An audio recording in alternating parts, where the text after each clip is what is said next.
ನಮಸ್ಕಾರ. ಮುಖ್ಯಾಂಶಗಳು. ರಾಜ್ಯಾದ್ಯಂತ ಇಂದು ಬೃಹತ್ ಲಸಿಕಾ ಮೇಳಕ್ಕೆ ಮುಖ್ಯಮಂತ್ರಿ ಬಸವರಾಜ ಬೊಮ್ಮಾಯಿ ಚಾಲನೆ.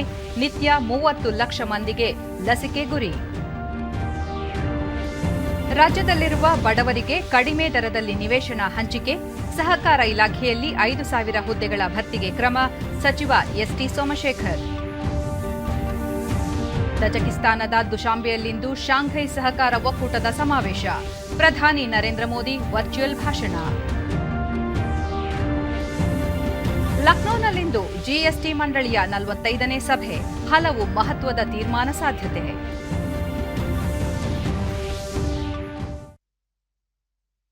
ವಾರ್ತೆಗಳ ವಿವರ. ಕೋವಿಡ್-19 ಸೋಂಕು ನಿಗ್ರಹಿಸುವ ನಿಟ್ಟಿನಲ್ಲಿ ಇಂದು ರಾಜ್ಯದೆಲ್ಲೆಡೆ ಬೃಹತ್ ಕೊರೋನಾ ಲಸಿಕಾ ಅಭಿಯಾನ ಹಮ್ಮಿಕೊಳ್ಳಲಾಗಿದೆ. ಈ ಅಭಿಯಾನದ ಮೂಲಕ ಲಸಿಕಾ ಕಾರ್ಯಕ್ರಮವನ್ನು ಇನ್ನಷ್ಟು ಚುರುಕುಗೊಳಿಸಲು ರಾಜ್ಯ ಸರ್ಕಾರ ನಿರ್ಧರಿಸಿದೆ. ಮುಖ್ಯಮಂತ್ರಿ ಬಸವರಾಜ ಬೊಮ್ಮಾಯಿ ವಿವಿಧ ಕಾರ್ಯಕ್ರಮಗಳಿಗಾಗಿ ಇಂದು ಕಲಬುರಗಿ ಜಿಲ್ಲೆಗೆ ಭೇಟಿ ನೀಡಲಿದ್ದು, ಅಲ್ಲಿಂದಲೇ ಈ ಬೃಹತ್ ಲಸಿಕಾ ಅಭಿಯಾನಕ್ಕೆ ಚಾಲನೆ ನೀಡಲಿದ್ದಾರೆ. ಈ ಅಭಿಯಾನದ ಯಶಸ್ವಿಯಾಗಿ ಸೂಕ್ತ ವ್ಯವಸ್ಥೆ ಮಾಡಿಕೊಳ್ಳಲು ಎಲ್ಲಾ ಜಿಲ್ಲೆಗಳ ಸಂಬಂಧಿಸಿದ ಅಧಿಕಾರಿಗಳಿಗೆ ನಿರ್ದೇಶನ ನೀಡಲಾಗಿದೆ. ಪ್ರತಿದಿನ 25ರಿಂದ 30 ಲಕ್ಷ ಮಂದಿಗೆ ಕೋವಿಡ್-19 ಲಸಿಕೆ ನೀಡುವ ಉದ್ದೇಶ ಹೊಂದಲಾಗಿದೆ. ಈ ಹಿನ್ನೆಲೆಯಲ್ಲಿ ಅನೇಕ ಜಿಲ್ಲೆಗಳಲ್ಲಿ ಒಂದೇ ದಿನ 1 ಲಕ್ಷಕ್ಕೂ ಹೆಚ್ಚು ಮಂದಿಗೆ ಲಸಿಕೆ ನೀಡುವ ಗುರಿ ಹಾಕಿಕೊಳ್ಳಲಾಗಿದೆ. 18 ವರ್ಷ ಮೇಲ್ಪಟ್ಟವರಿಗೆ 100% ಲಸಿಕೆ ಹಾಕುವ ಉದ್ದೇಶದೊಂದಿಗೆ ಈ ಅಭಿಯಾನವನ್ನು ಕೈಗೆತ್ತಿಕೊಳ್ಳಲಾಗಿದೆ.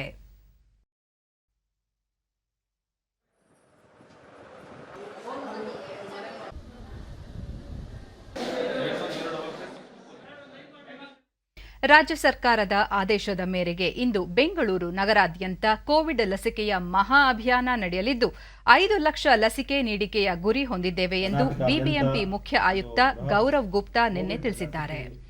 ಪ್ರತಿ ವಾರ್ಡ್ನ ಪ್ರಾಥಮಿಕ ಆರೋಗ್ಯ ಕೇಂದ್ರ, ಸಾರ್ವಜನಿಕ ಸ್ಥಳ ಹಾಗೂ ಖಾಸಗಿ ಆಸ್ಪತ್ರೆಗಳಲ್ಲಿ ಲಸಿಕೆ ನೀಡಿಕೆ ಕಾರ್ಯಕ್ರಮ ನಡೆಯಲಿದ್ದು, ಬೆಳಗ್ಗೆ 8ರಿಂದ ರಾತ್ರಿ 8 ಗಂಟೆಯವರೆಗೂ ಸತತ 12 ಗಂಟೆಗಳ ಕಾಲ ಲಸಿಕಾ ಅಭಿಯಾನ ಜರುಗಲಿದೆ ಎಂದು ಹೇಳಿದರು. ಕೋವಿಶೀಲ್ಡ್ ಹಾಗೂ ಕೋವ್ಯಾಕ್ಸಿನ್ ಎರಡೂ ಲಸಿಕೆ ನೀಡಲಿದ್ದು, ಕೂಲಿ ಕಾರ್ಮಿಕರು ಮತ್ತು ಗಾರ್ಮೆಂಟ್ಸ್ ಉದ್ಯೋಗಿಗಳನ್ನೇ ಗುರಿಯಾಗಿಸಿಕೊಂಡು ಈ ಲಸಿಕೆ ಅಭಿಯಾನ ನಡೆಸುತ್ತಿದ್ದೇವೆ. ವಿಶೇಷವಾಗಿ 2178 ಲಸಿಕಾ ಕೇಂದ್ರಗಳನ್ನು ಸ್ಥಾಪಿಸಲಾಗಿದ್ದು, ಪ್ರತಿಯೊಬ್ಬರೂ ಪ್ರಯೋಜನ ಪಡೆದುಕೊಳ್ಳಬೇಕು ಎಂದು ಮನವಿ ಮಾಡಿದರು. ಲೊಕೇಶನ್ದಲ್ಲಿ ನಾವು ಅದನ್ನು ಮಾಡ್ತಾ ಬಂದಿದ್ದೀವಿ. ಸಾಮಾನ್ಯವಾಗಿ ಪ್ರೈಮರಿ ಹೆಲ್ತ್ ಸೆಂಟರ್ನಲ್ಲಿ ಅದನ್ನು ಮಾಡ್ತಾ ಬಂದಿದ್ದೀವಿ. ಪ್ರಾಥಮಿಕ ಆರೋಗ್ಯ ಕೇಂದ್ರದಲ್ಲಿ ಮತ್ತು ಕೆಲವು ಸಾರ್ವಜನಿಕ ಸ್ಥಳಗಳಲ್ಲಿ ಇದು ಕೂಡ ನಾವು ಮಾಡ್ತಾ ಬಂದಿದ್ದೀವಿ. ಆ ದಿಕ್ಕಿನಲ್ಲಿ ಎಲ್ಲ ಸಿದ್ಧತೆಗಳನ್ನು ಅದನ್ನು ಮಾಡಲಾಗಿದೆ. ಹೆಚ್ಚುವರಿ ಕೇಂದ್ರಗಾಗಿ ಇರ್ತಕ್ಕಂತಹ ವ್ಯಾಕ್ಸಿನು, ಅದಕ್ಕೆ ಬೇಕಾಗಿರ್ತಕ್ಕಂತಹ ಒಂದು ವ್ಯಾಕ್ಸಿನೇಟರ್ಸು, అందుకే ಲಸಿಕೆ ಹಾಕ್ತಕ್ಕಂಥವರು ಅವರು ಕೂಡ ನಾವು ಏರ್ಪಾಡನ್ನು ಮಾಡಿದ್ದೀವಿ. ಯಾರ್ಯಾರು ಎರಡನೇ ಡೋಸ್ಗಾಗಿ ಕಾಯ್ತಾ ಇದ್ದಾರೆ, ಅವರಿಗೆ ಅವಧಿ ಮುಗಿದಿದೆ. ನಿಮಗೆ ಗೊತ್ತಿರುವ ಹಾಗೆ ಇಷ್ಟು ದಿನ ಅವಧಿ ಒಂದು ಇದೆ. 2ನೇ ಡೋಸ್ ಪಡೆಯುವ ಮೊದಲು ಆ ಅವಧಿ ಮುಗಿದಿದೆ. ಅಂಥ ವ್ಯಕ್ತಿಗಳು ಅರ್ಹರಾಗಿರ್ತಾರೆ 2ನೇ ಡೋಸ್ ಪಡೆಯಲಿಕ್ಕೆ, ಅಂಥವರು 2ನೇ ಡೋಸ್ ಕೂಡ ಪಡೆಯಬಹುದಾಗಿದೆ. ಖಾಸಗಿ ಆಸ್ಪತ್ರೆಗಳನ್ನು ಕೂಡ ನಾವು ಇದರಲ್ಲಿ ಸೇರಿಸ್ಕೊಂಡಿದ್ದೀವಿ. ಅವರು ಕೂಡ ತಮ್ಮಲ್ಲಿ ಇರ್ತಕ್ಕಂತಹ ವ್ಯಾಕ್ಸಿನೇಟರ್ಸ್ ಅನ್ನು ಕೆಲವು ನಮ್ಮ ಔಟ್ರೀಚ್ ಸೆಂಟರ್ಸ್ನಲ್ಲಿ ಬಿಡ್ತಾರೆ. ಅದಲ್ಲದೆ ತಮ್ಮ ಖಾಸಗಿ ಆಸ್ಪತ್ರೆಗಳಲ್ಲಿ ಕೂಡ ಬಿಬಿಎಂಪಿ ಬ್ಯಾನರ್ನಲ್ಲಿ ಒಂದು ಉಚಿತ ಲಸಿಕೆ ನೀಡ್ತಕ್ಕಂಥದ್ದನ್ನು ಕೂಡ ಮಾಡ್ತಾರೆ. ನೆರೆ ಹಾವಳಿಯಿಂದ ಮನೆ ಕಳೆದುಕೊಂಡ ಸಂತ್ರಸ್ತರಿಗೆ ಮನೆಗಳನ್ನು ನಿರ್ಮಿಸಿಕೊಡಲು ಸರ್ಕಾರ ಬದ್ಧವಾಗಿದ್ದು, ವಿಧಾನಮಂಡಲ ಅಧಿವೇಶನದ ನಂತರ ಸಂಬಂಧಿಸಿದ ಜಿಲ್ಲಾಡಳಿತ, ರಾಜೀವ್ ಗಾಂಧಿ ವಸತಿ ನಿಗಮ ಹಾಗೂ ಹಣಕಾಸು ಇಲಾಖೆ ಅಧಿಕಾರಿಗಳೊಂದಿಗೆ ಸಭೆ ನಡೆಸಿ ಸೂಕ್ತ ನಿರ್ಧಾರ ಕೈಗೊಳ್ಳಲಾಗುವುದು ಎಂದು ಮುಖ್ಯಮಂತ್ರಿ ಬಸವರಾಜ ಬೊಮ್ಮಾಯಿ ಹೇಳಿದ್ದಾರೆ. ಬೆಳಗಾವಿಯಲ್ಲಿ ನಿನ್ನೆ ಅವರು ಸಂತ್ರಸ್ತರಿಗೆ ಮನೆಗಳನ್ನು ನಿರ್ಮಿಸಿಕೊಡುವ ವಿಚಾರ ಕುರಿತು ಈಗಾಗಲೇ ಜಿಲ್ಲಾಧಿಕಾರಿಗಳೊಂದಿಗೆ ಚರ್ಚಿಸಿ ಆದ್ಯತೆ ಮೇಲೆ ಕ್ರಮ ಕೈಗೊಳ್ಳಲು ಸೂಚಿಸಲಾಗಿದೆ. ಅಧಿವೇಶನ ನಂತರ ಮತ್ತೊಮ್ಮೆ ಚರ್ಚಿಸಲಾಗುವುದು. ಮನೆಗಳ ನಿರ್ಮಾಣ ಕಾಮಗಾರಿಗಳಿಗೆ ಅಗತ್ಯ ಹಣಕಾಸು ಒದಗಿಸುವ ನಿಟ್ಟಿನಲ್ಲಿ ಆರ್ಥಿಕ ಇಲಾಖೆಯ ಪಾತ್ರ ಮಹತ್ವದ್ದಾಗಿದೆ ಎಂದರು.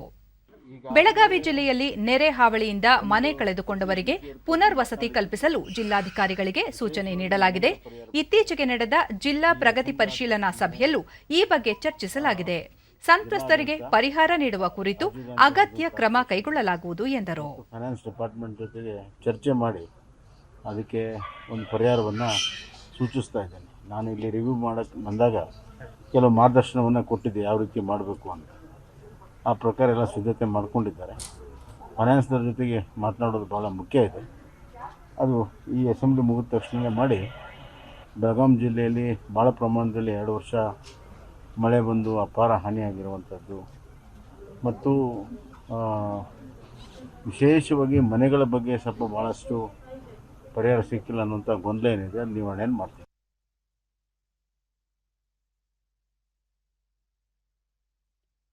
ಮೈಸೂರಿನ ನಗರಾಭಿವೃದ್ಧಿ ಪ್ರಾಧಿಕಾರ ಗುರುತಿಸಿರುವ ಅರ್ಹ ಸಾರ್ವಜನಿಕ ಸಂಘ ಸಂಸ್ಥೆಗಳಿಗೆ ಮೈಸೂರಿನಲ್ಲಿ ನಿನ್ನೆ ಜಿಲ್ಲಾ ಉಸ್ತುವಾರಿ ಸಚಿವರೂ ಆಗಿರುವ ಸಹಕಾರ ಸಚಿವ ಎಸ್ಟಿ ಸೋಮಶೇಖರ್ ಅವರು ನಾಗರಿಕ ಸೌಕರ್ಯ ನಿವೇಶನಗಳನ್ನು ಬಿಡುಗಡೆ ಮಾಡಿದರು.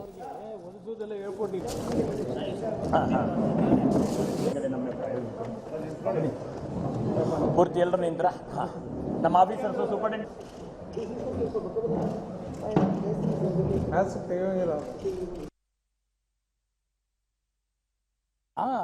ಬಳಿಕ ಅವರು ರಾಜ್ಯದಲ್ಲಿರುವ ಬಡವರಿಗೆ ಕಡಿಮೆ ದರದಲ್ಲಿ ನಿವೇಶನಗಳನ್ನು ಹಂಚಿಕೆ ಮಾಡಲಾಗುವುದು, ಗೃಹ ನಿರ್ಮಾಣ ಸಹಕಾರ ಸಂಘಗಳ ಮುಖಾಂತರ ಮೈಸೂರು, ಬೆಂಗಳೂರು, ಹುಬ್ಬಳ್ಳಿ, ಧಾರವಾಡ, ಹಾಸನ ಸೇರಿದಂತೆ ಗೃಹ ನಿರ್ಮಾಣ ಸಹಕಾರ ಸಂಘಗಳು ಚಾಲ್ತಿಯಲ್ಲಿರುವ ಜಿಲ್ಲೆಗಳಲ್ಲಿ ಅತ್ಯಂತ ಕಡಿಮೆ ದರದಲ್ಲಿ ನಿವೇಶನಗಳನ್ನು ಹಂತ ಹಂತವಾಗಿ ವಿತರಿಸಲಾಗುವುದು ಎಂದು ತಿಳಿಸಿದರು. ನಿರುದ್ಯೋಗ ಸಮಸ್ಯೆ ನಿವಾರಿಸುವ ಉದ್ದೇಶದಿಂದ ಸಹಕಾರ ಇಲಾಖೆಯಲ್ಲಿ 5,000ಕ್ಕೂ ಹೆಚ್ಚು ಹುದ್ದೆಗಳನ್ನು ಭರ್ತಿ ಮಾಡಲು ನಿರ್ಧರಿಸಿದ್ದು, ಈಗಾಗಲೇ ಈ ಪ್ರಕ್ರಿಯೆ ರಾಜ್ಯದ ಎಲ್ಲಾ ಜಿಲ್ಲೆಗಳಲ್ಲೂ ಆರಂಭಗೊಂಡಿದೆ. ರಾಜ್ಯದ ಎಲ್ಲಾ ಹಾಲು ಉತ್ಪಾದಕರ ಸಂಘಗಳಲ್ಲಿ ಉದ್ಯೋಗ ನೀಡಲಾಗುವುದು.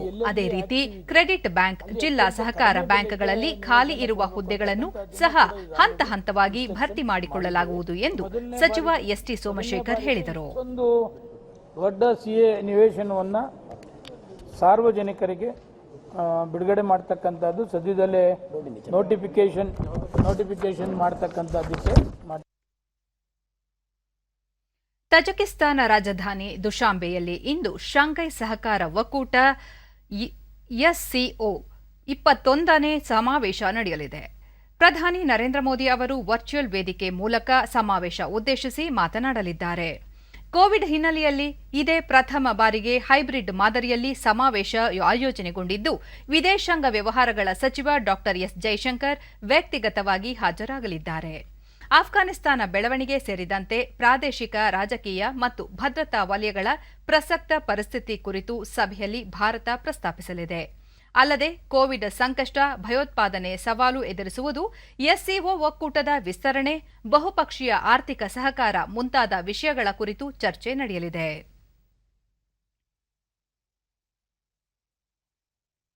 ಈಗ ಜಾಹೀರಾತು, ನಂತರ ವಾರ್ತಾ ಪ್ರಸಾರ ಮುಂದುವರಿಯುತ್ತದೆ.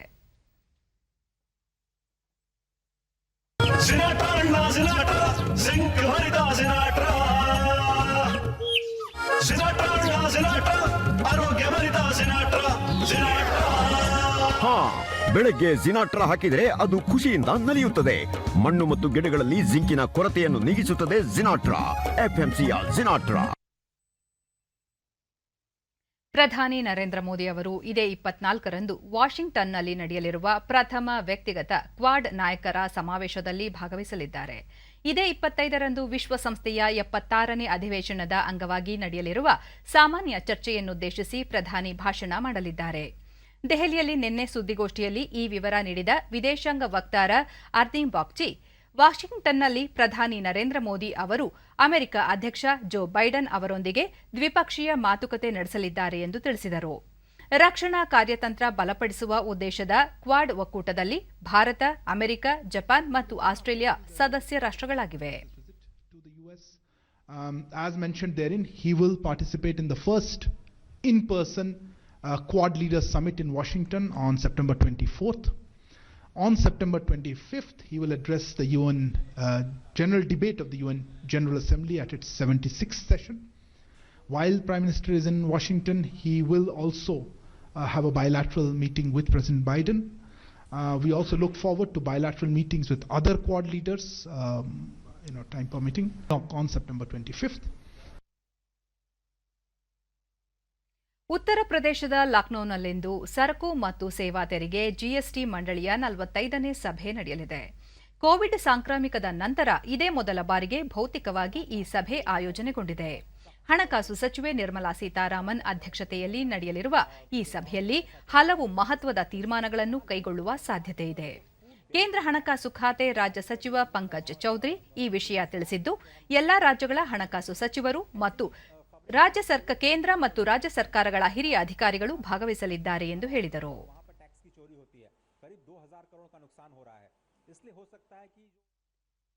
ದೇಶದಲ್ಲಿ ಇದುವರೆಗೆ 3,631 ಪಿಎಸ್ಎ ಘಟಕ ಸ್ಥಾಪಿಸಲಾಗಿದ್ದು, ಇದರಿಂದ 4,500 ಮೆಟ್ರಿಕ್ ಟನ್ನಷ್ಟು ವೈದ್ಯಕೀಯ ಆಮ್ಲಜನಕ ಉತ್ಪಾದನೆಯಾಗಲಿದೆ ಎಂದು ಕೇಂದ್ರ ಆರೋಗ್ಯ ಸಚಿವಾಲಯ ತಿಳಿಸಿದೆ.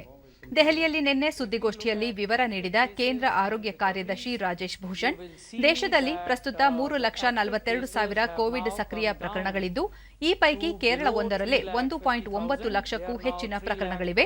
ಒಟ್ಟಾರೆ ಸೋಂಕು ಪ್ರಕರಣಗಳ ಪೈಕಿ 68% ಕೇರಳದಿಂದಲೇ ವರದಿಯಾಗುತ್ತಿದೆ. ಉಳಿದಂತೆ ಮಹಾರಾಷ್ಟ್ರ, ತಮಿಳುನಾಡು, ಕರ್ನಾಟಕ, ಮಿಜೋರಾಂ ಮತ್ತು ಆಂಧ್ರಪ್ರದೇಶ ರಾಜ್ಯಗಳಲ್ಲಿ 10,000ಕ್ಕಿಂತ ಹೆಚ್ಚಿನ ಸಕ್ರಿಯ ಪ್ರಕರಣಗಳಿವೆ. ದೇಶದಲ್ಲಿ ಚೇತರಿಕೆ ಪ್ರಮಾಣ 97.64% ಎಂದು ಅವರು ವಿವರಿಸಿದರು. ದೇಶದಲ್ಲಿ ಸೋಂಕು ಪಾಸಿಟಿವಿಟಿ ದರ ಸತತ 11ನೇ ವಾರಕ್ಕೆ 3% ಕೆಳಗೆ ಮುಂದುವರೆದಿದೆ. ಸೋಂಕು ಪಾಸಿಟಿವಿಟಿ ದರ 32 ಜಿಲ್ಲೆಗಳಲ್ಲಿ 5% 10% ಇದ್ದು, 34 ಜಿಲ್ಲೆಗಳಲ್ಲಿ 10%ಕ್ಕಿಂತ ಹೆಚ್ಚಿದೆ ಎಂದು ಅವರು ಮಾಹಿತಿ ನೀಡಿದರು. तमिलनाडु में 16,500 और महाराष्ट्र में 53,000 केसेस एक्टिव पीरियड वो भी है, जबकि फेस्टिविटीज हैं. ನೀತಿ ಆಯೋಗದ ಆರೋಗ್ಯ ಸದಸ್ಯ ವಿಕೆ ಪಾಲ್, ಪ್ರಕರಣಗಳು ಸ್ಥಿರವಾಗಿರುವುದು ಸಮಾಧಾನದ ಸಂಗತಿಯಾಗಿದ್ದರೂ ಮುಂದಿನ ತ್ರೈಮಾಸಿಕ ಅವಧಿಯಲ್ಲಿ ಎಲ್ಲರೂ ಮುಂಜಾಗ್ರತಾ ಕ್ರಮ ವಹಿಸುವುದು ಅತ್ಯಗತ್ಯ ಎಂದರು. आने वाले इस क्वार्टर में सबको रिक्वेस्ट करते हैं कि इस पीरियड में हमें बहुत केयरफुल रहना है, और जो अभी गेन दिखाई दिया है स्टेबलाइज हुई है. अब 30 पे नंबर हम देख रहे हैं, 26,000 भी हुआ, वो 45-42 वाली बात थोड़ी सी स्टेबल हो रही है. केरल में भी स्टेबलाइजेशन हुआ है, तो हमें अच्छा लग रहा है सबको. ಐಸಿಎಂಆರ್ ಮಹಾನಿರ್ದೇಶಕ ಬಲರಾಮ್ ಭಾರ್ಗವ, ಎಲ್ಲ ಅರ್ಹ ನಾಗರಿಕರು 2 ಡೋಸ್ಗಳ ಪೂರ್ಣ ಲಸಿಕೆ ಪಡೆಯುವುದಕ್ಕೆ ಆದ್ಯತೆ ನೀಡಬೇಕು ಎಂದರು. Number 2, maintenance of COVID appropriate behavior. Number 3, responsible travel if necessary.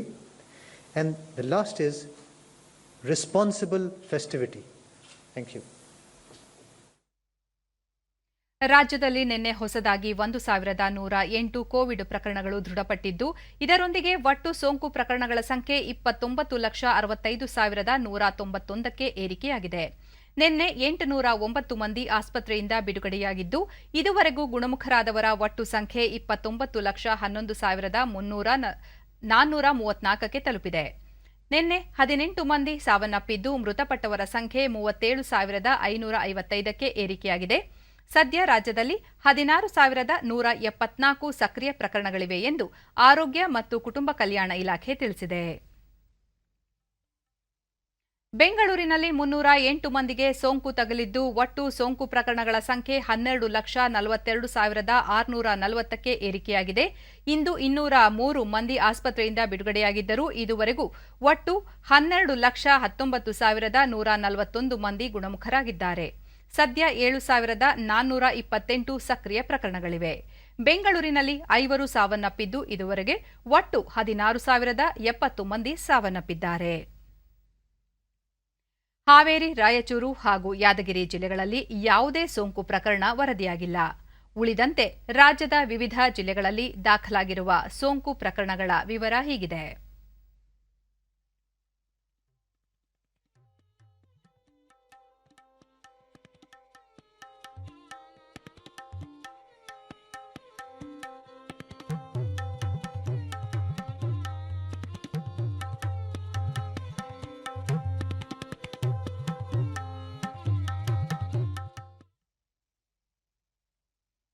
Bharat scouts ಮತ್ತು ಗೈಡ್ಸ್ ಕರ್ನಾಟಕ ರಾಜ್ಯ ಸಂಸ್ಥೆಯ ಪೋಷಕ ಸ್ಥಾನಕ್ಕೆ ರಾಜ್ಯಪಾಲರಾದ ತಾವರ್ಚಂದ್ ಗೆಹ್ಲೋಟ್ ನಿನ್ನೆ ಬೆಂಗಳೂರಿನಲ್ಲಿ ಸೇರ್ಪಡೆಯಾದರು. ರಾಜಭವನದಲ್ಲಿ ನಡೆದ ಪದಗ್ರಹಣ ಸಮಾರಂಭದಲ್ಲಿ ಸ್ಕೌಟ್ಸ್ ಮತ್ತು ಗೈಡ್ಸ್ನ ರಾಜ್ಯ ಮುಖ್ಯ ಆಯುಕ್ತರಾದ ಪಿಜಿಆರ್ ಸಿಂಧ್ಯಾ ಮತ್ತಿತರರು ಉಪಸ್ಥಿತರಿದ್ದರು.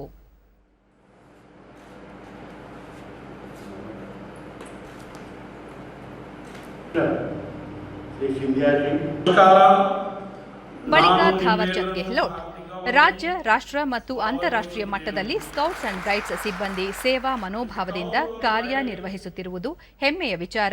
ರಾಜ್ಯದಲ್ಲಿ ಸ್ಕೌಟ್ಸ್ ಅಂಡ್ ಗೈಡ್ಸ್ ಅಭಿಯಾನ ಒಂದು ಸಾಧಕ ಕಾರ್ಯವಾಗಿದ್ದು 6,50,000ಕ್ಕೂ ಹೆಚ್ಚು ಸ್ವಯಂ ಸೇವಕರು ಜವಾಬ್ದಾರಿಯಿಂದ ಸಮಾಜ ಸೇವೆಯಲ್ಲಿ ತೊಡಗಿಕೊಂಡಿದ್ದಾರೆ ಎಂದರು. ಕೊರೋನಾ ಸೋಂಕಿನ ಸಂದಿಗ್ಧ ಪರಿಸ್ಥಿತಿಯಲ್ಲಿ ಸ್ಕೌಟ್ಸ್ ಗೈಡ್ಸ್ ಸಿಬ್ಬಂದಿ ಜನಸೇವೆಯಲ್ಲಿ ಭಾಗಿಯಾಗಿ ಮಾಸ್ಕ್ ವಿತರಣೆ, ಆಕ್ಸಿಜನ್ ಸಿಲಿಂಡರ್ ಸರಬರಾಜು ಸೇರಿದಂತೆ ಅನೇಕ ರೀತಿಯ ಮೂಲಸೌಕರ್ಯಗಳನ್ನು ಸಂತ್ರಸ್ತರಿಗೆ ಒದಗಿಸುವಲ್ಲಿ ಮಹತ್ ಕಾರ್ಯ ಮಾಡಿದ್ದರು ಎಂದು ರಾಜ್ಯಪಾಲರು ಅವರ ಸೇವೆಯನ್ನು ಶ್ಲಾಘಿಸಿದರು.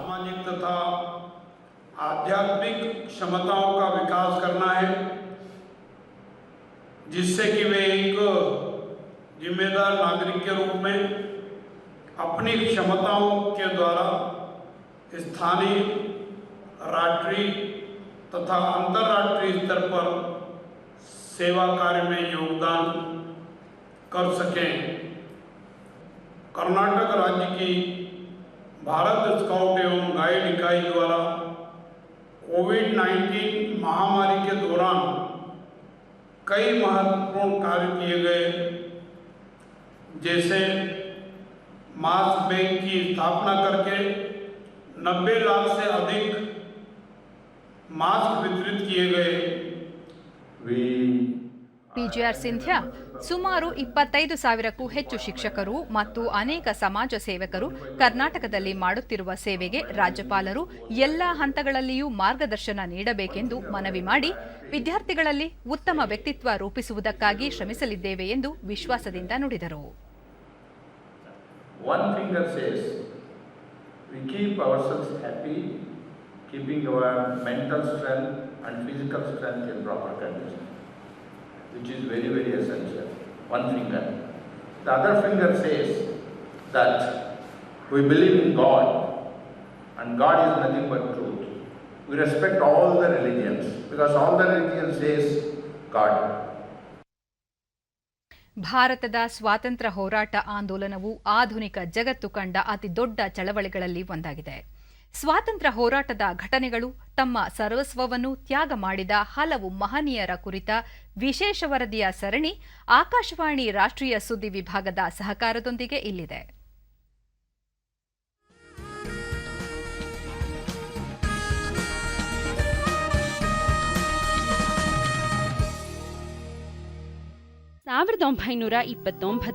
ಸೆಪ್ಟೆಂಬರ್ 13 ಭಾರತದ ಮಹಾನ್ ಪುತ್ರ ಜತೀಂದ್ರನಾಥ್ ದಾಸ್ ಸ್ವಾತಂತ್ರ್ಯಕ್ಕಾಗಿ ಸರ್ವೋಚ್ಚವನ್ನು ತ್ಯಾಗ ಮಾಡಿದ ದಿನ. ಜತಿನ್ ದಾಸ್ 1904 ಅಕ್ಟೋಬರ್ 27ರಂದು ಕಲ್ಕತ್ತಾದಲ್ಲಿ ಜನಿಸಿದರು. ಚಿಕ್ಕ ವಯಸ್ಸಿನಲ್ಲೇ ಬಂಗಾಳದ ಅನುಶೀಲನಾ ಸಮಿತಿಯಲ್ಲಿ ಸೇರ್ಪಡೆಗೊಂಡು ಭಗತ್ ಸಿಂಗ್ ಮತ್ತು ಅವರ ಒಡನಾಡಿಗಳೊಂದಿಗೆ ಹಿಂದೂಸ್ತಾನ್ ಸಮಾಜವಾದಿ ಗಣರಾಜ್ಯ ಸಂಘವನ್ನು ಸೇರಿಕೊಂಡರು. 17ರ ವರ್ಷದಲ್ಲಿ ಅಸಹಕಾರ ಚಳುವಳಿಯಲ್ಲಿ ಭಾಗವಹಿಸಿ ಸ್ವಾತಂತ್ರ್ಯ ಚಳುವಳಿಗೆ ತಮ್ಮ ಜೀವನವನ್ನು ಮುಡಿಪಾಗಿಟ್ಟರು. ಜೂನ್ 14, 1929ರಂದು ಲಾಹೋರ್ ಪಿತೂರಿ ಪ್ರಕರಣಕ್ಕೆ ಸಂಬಂಧಿಸಿದಂತೆ ಜತಿನ್ ದಾಸ್ರನ್ನು ಬ್ರಿಟಿಷರು ಬಂಧಿಸಿದರು. ಇದು ಪೊಲೀಸ್ ಅಧಿಕಾರಿ ಜಾನ್ ಸ್ಯಾಂಡರ್ಸ್ ಅವರನ್ನು ಕ್ರಾಂತಿಕಾರಿಗಳು ಹತ್ಯೆಗೈದ ಪ್ರಕರಣ. ಜತಿನ್ ದಾಸ್ಗೆ ಜೈಲಿನಲ್ಲಿದ್ದ ತನ್ನ ದೇಶವಾಸಿಗಳು ಬ್ರಿಟಿಷರಿಂದ ಶೋಚನೀಯ ಪರಿಸ್ಥಿತಿಗಳಿಗೆ ಒಳಗಾಗುವುದನ್ನು ನೋಡಲಾಗಲಿಲ್ಲ. ಭಾರತೀಯ ಖೈದಿಗಳಿಗೆ ಉತ್ತಮ ಚಿಕಿತ್ಸೆ, ಸೌಲಭ್ಯ ಆಗ್ರಹಿಸಿ ಲಾಹೋರ್ ಜೈಲಿನಲ್ಲಿ 63 ದಿನಗಳ ಕಾಲ ನಿರಂತರ ಕಠಿಣ ಉಪವಾಸ ಸತ್ಯಾಗ್ರಹವನ್ನು ನಡೆಸಿದರು. ಆ ವೇಳೆ ಅವರಿಗೆ ಬಲವಂತವಾಗಿ ಆಹಾರ ನೀಡಲು ಮಾಡಿದ ಪ್ರಯತ್ನಗಳು ಅವರ ಶ್ವಾಸಕೋಶವನ್ನು ಹಾನಿಗೊಳಿಸಿತು. ಇದು ಅಂತಿಮವಾಗಿ ಅವರ ಪ್ರಾಣವನ್ನೇ ಬಲಿ ತೆಗೆದುಕೊಂಡಿತು. ಆದರೆ ಮುಂದೆ ಜೈಲಿನ ಅಧಿಕಾರಿಗಳು ರಾಜಕೀಯ ಖೈದಿಗಳ ಸ್ಥಿತಿಗತಿಗಳನ್ನು ಸುಧಾರಿಸಲು ಈ ತ್ಯಾಗವು ಅಪೇಕ್ಷಿತ ಪರಿಣಾಮವನ್ನು ಬೀರಿತು. ಅವರ ಮರಣದ ನಂತರ ಅವರ ದೇಹವನ್ನು ಬಂಗಾಳಕ್ಕೆ ಕೊಂಡೊಯ್ಯಲಾಯಿತು. ಕಲ್ಕತ್ತಾದಲ್ಲಿ ಸುಭಾಷ್ ಚಂದ್ರ ಬೋಸ್ ಹೌರಾ ರೈಲು ನಿಲ್ದಾಣದಲ್ಲಿ ಇವರ ಶವಪೆಟ್ಟಿಗೆಯನ್ನು ಸ್ವೀಕರಿಸಲಾಯಿತು. ಜತಿನ್ ದಾಸ್ ಅಂತ್ಯಕ್ರಿಯೆಯಲ್ಲಿ 7 ಲಕ್ಷಕ್ಕೂ ಅಧಿಕ ಜನರು ಭಾಗವಹಿಸಿದ್ದರು. ದುಷ್ಟ ಸಂಹಾರ, ಶಿಷ್ಟ ರಕ್ಷಣೆಯ ಉದಾತ್ತ ಉದ್ದೇಶಕ್ಕಾಗಿ ತಮ್ಮ ಪ್ರಾಣವನ್ನು ತ್ಯಾಗ ಮಾಡಿದ ಪೌರಾಣಿಕ ದಧೀಚಿ ಋಷಿಯೊಂದಿಗೆ ಜತಿನ್ ದಾಸ್ನನ್ನು ಹೋಲಿಸಲಾಯಿತು. ಸುಭಾಷ್ ಚಂದ್ರ ಬೋಸ್ ಜತಿನ್ ಅವರನ್ನು ರಾಷ್ಟ್ರದ ಯುವ ದಧೀಚಿ ಎಂದೇ ಕರೆದರು. 1948ರ ಸೆಪ್ಟೆಂಬರ್ 13ರಂದು ಹೈದರಾಬಾದ್ ರಾಜ್ಯವನ್ನು ಭಾರತದ ಭೂಪ್ರದೇಶದಲ್ಲಿ ಸಂಯೋಜಿಸಲು ಭಾರತೀಯ ಸೇನೆಯು ಆಪರೇಷನ್ ಪೋಲೋವನ್ನು ಆರಂಭಿಸಿತು. ಭಾರತದ ಅಂದಿನ ಗೃಹ ಸಚಿವ ಸರ್ದಾರ್ ವಲ್ಲಭಭಾಯ್ ಪಟೇಲ್ ನಿಜಾಮರನ್ನು ಭಾರತಕ್ಕೆ ಸೇರುವಂತೆ ವಿನಂತಿಸಿದರು. ನಿಜಾಮರು ಹೈದರಾಬಾದ್ ಅನ್ನು ಕಾಮನ್ವೆಲ್ತ್ ರಾಷ್ಟ್ರಗಳ ಒಳಗೆ ಒಂದು ಸಾಂವಿಧಾನಿಕ ರಾಜಪ್ರಭುತ್ವ ಎಂದು ಪರಿಗಣಿಸಬೇಕು ಎಂಬ ಪ್ರಸ್ತಾವನೆಯೊಂದಿಗೆ ಬ್ರಿಟಿಷ್ ಸರ್ಕಾರವನ್ನು ಸಂಪರ್ಕಿಸಿದರು. ಈ ಪ್ರಸ್ತಾವನೆಯನ್ನು ಭಾರತದ ಕೊನೆಯ viceroy lord Louis Mountbatten ತಿರಸ್ಕರಿಸಿದರು. ಹಲವು ವರ್ಷಗಳಿಂದ ನಿಜಾಮರು ಆರ್ಯ ಸಮಾಜ ಹಾಗೂ ರಾಜ್ಯ ಜನತಾ ಕಾಂಗ್ರೆಸ್ನ ಸ್ವಾಮಿ ರಮಾನಂದ ತೀರ್ಥರ ನೇತೃತ್ವದಲ್ಲಿ ಭಾರತದೊಂದಿಗೆ ಏಕೀಕರಣಗೊಳಿಸುವಂತೆ ಜನರ ಒತ್ತಾಯ ಮತ್ತು ನಿಜಾಮರ ಆಳ್ವಿಕೆಯ ವಿರುದ್ಧದ ಪ್ರತಿರೋಧವನ್ನು ಎದುರಿಸುತ್ತಿದ್ದರು. ನಿಜಾಮರ ಆಳ್ವಿಕೆಯಲ್ಲಿ ಜಮೀನ್ದಾರಿ ಪದ್ಧತಿಯ ಅಡಿ ರೈತರ ಶೋಷಣೆ ನಡೆಯುತ್ತಿತ್ತು. 40% ಭೂಮಿ ನಿಜಾಮನ ಒಡೆತನದಲ್ಲಿತ್ತು ಅಥವಾ ಆತನಿಂದ ಗಣ್ಯರಿಗೆ ವಿಶೇಷ ಮಾಲೀಕತ್ವದೊಂದಿಗೆ ಜಾಗೀರ್ ರೂಪದಲ್ಲಿ ನೀಡಲ್ಪಟ್ಟಿತ್ತು. 1940ರ ಹೊತ್ತಿಗೆ ನಿಜಾಮರು ಮತ್ತು ಅವರ ಕೃಷಿ ನೀತಿಗಳ ವಿರುದ್ಧ ರೈತರಲ್ಲಿ ಪ್ರತಿರೋಧದ ಚಳುವಳಿ ರೂಪುಗೊಂಡಿತು ಮತ್ತು 1946ರ ಹೊತ್ತಿಗೆ ಉತ್ತುಂಗಕ್ಕೇರಿತು. 1948ರ ಸೆಪ್ಟೆಂಬರ್ 13ರಂದು ಭಾರತೀಯ ಪಡೆಗಳು ಆಪರೇಷನ್ ಪೋಲೋ ಅಡಿಯಲ್ಲಿ ಮುಂಜಾನೆ 4 ಗಂಟೆಗೆ ಹೈದರಾಬಾದ್ ರಾಜ್ಯವನ್ನು ಪ್ರವೇಶಿಸಿದವು. 1948ರ ಸೆಪ್ಟೆಂಬರ್ 17ರಂದು ಸಂಜೆ 5 ಗಂಟೆಗೆ ನಿಜಾಮರು ಕದನ ವಿರಾಮವನ್ನು ಘೋಷಿಸಿದರು. ತರುವಾಯ ಅವರು ಭಾರತದೊಂದಿಗೆ ಒಳಗೊಳ್ಳುವ ಒಪ್ಪಂದಕ್ಕೆ ಸಹಿ ಹಾಕಿದರು.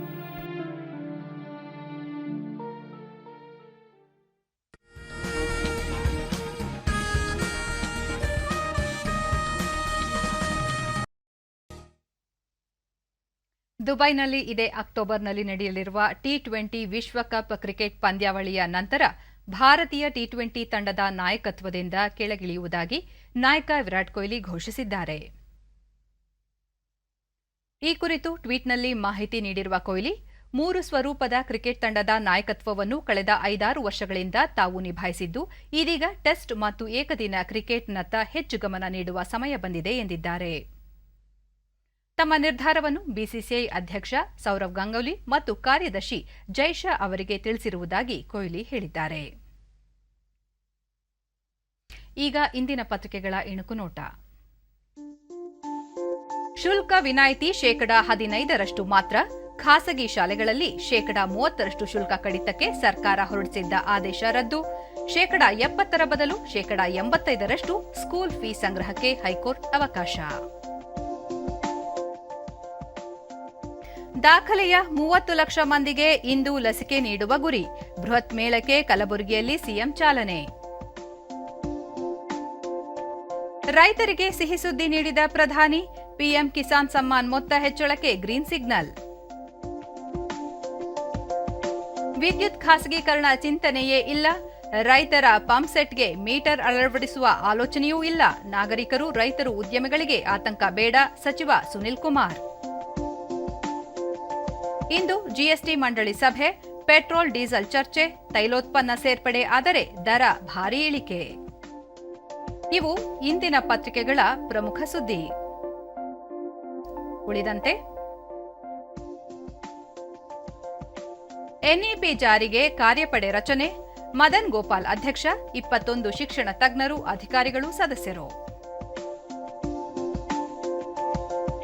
ಬೆಸ್ಕಾಂ ತುರ್ತು ಕಾಮಗಾರಿ. ಕೆಲವೆಡೆ ಇಂದು ನಾಳೆ ವಿದ್ಯುತ್ ವ್ಯತ್ಯಯ. ಬೆಳಗ್ಗೆ 10ರಿಂದ ಸಂಜೆ 5ರವರೆಗೆ ವಿದ್ಯುತ್ ಪೂರೈಕೆಗೆ ಅಡಚಣೆ. ಆಸ್ಕರ್ ಫರ್ನಾಂಡಿಸ್ಗೆ ಅಶ್ರುತರ್ಪಣದ ವಿದಾಯ. ಕೆಪಿಸಿಸಿ ಕಚೇರಿಯಲ್ಲಿ ಮುಖಂಡರು, ಕಾರ್ಯಕರ್ತರಿಂದ ಅಂತಿಮ ದರ್ಶನ. ವಿಶ್ವ ಟಿಟಿ ಕಂಟೆಂಡರ್ ಟೂರ್ನಿ. ಭಾರತದ ಆಟಗಾರ್ತಿಯರ ಪದಕ ಬೇಟೆ. ಬೆಳ್ಳಿ ಗೆದ್ದ ಕರ್ನಾಟಕದ ಯಶಸ್ವಿನಿ. ಟಿ20 ವಿಶ್ವಕಪ್ ನಂತರ ಚುಟುಕು ಕ್ರಿಕೆಟ್ ನಾಯಕತ್ವಕ್ಕೆ ವಿರಾಟ್ ಕೊಹ್ಲಿ ಗುಡ್ ಬೈ. ಕೊನೆಯಲ್ಲಿ ಮತ್ತೊಮ್ಮೆ ಮುಖ್ಯಾಂಶಗಳು. ರಾಜ್ಯಾದ್ಯಂತ ಇಂದು ಬೃಹತ್ ಲಸಿಕಾ ಮೇಳಕ್ಕೆ ಮುಖ್ಯಮಂತ್ರಿ ಬಸವರಾಜ ಬೊಮ್ಮಾಯಿ ಚಾಲನೆ. ನಿತ್ಯ 30 ಲಕ್ಷ ಮಂದಿಗೆ ಲಸಿಕೆ ಗುರಿ. ರಾಜ್ಯದಲ್ಲಿರುವ ಬಡವರಿಗೆ ಕಡಿಮೆ ದರದಲ್ಲಿ ನಿವೇಶನ ಹಂಚಿಕೆ. ಸಹಕಾರ ಇಲಾಖೆಯಲ್ಲಿ 5,000 ಹುದ್ದೆಗಳ ಭರ್ತಿಗೆ ಕ್ರಮ. ಸಚಿವ ಎಸ್ಟಿ ಸೋಮಶೇಖರ್.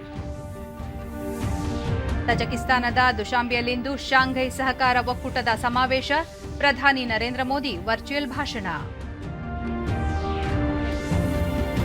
ಲಕ್ನೋನಲ್ಲಿಂದು ಜಿಎಸ್ಟಿ ಮಂಡಳಿಯ 45ನೇ ಸಭೆ, ಹಲವು ಮಹತ್ವದ ತೀರ್ಮಾನ ಸಾಧ್ಯತೆ.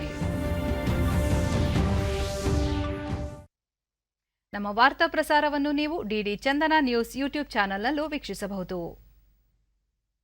ವ್ಯಕ್ತಿಗತ ಅಂತರ ಕಾಪಾಡಿಕೊಳ್ಳುವುದರೊಂದಿಗೆ ನೀವು ಸುರಕ್ಷಿತವಾಗಿರಿ, ನಿಮ್ಮವರನ್ನು ಸುರಕ್ಷಿತವಾಗಿರಿಸಿ. ನೈರ್ಮಲ್ಯಕ್ಕೆ ಆದ್ಯತೆ ನೀಡುವುದರ ಜೊತೆಗೆ ಕೋವಿಡ್-19 ಮಾರ್ಗಸೂಚಿಗಳನ್ನು ತಪ್ಪದೇ ಪಾಲಿಸಿ.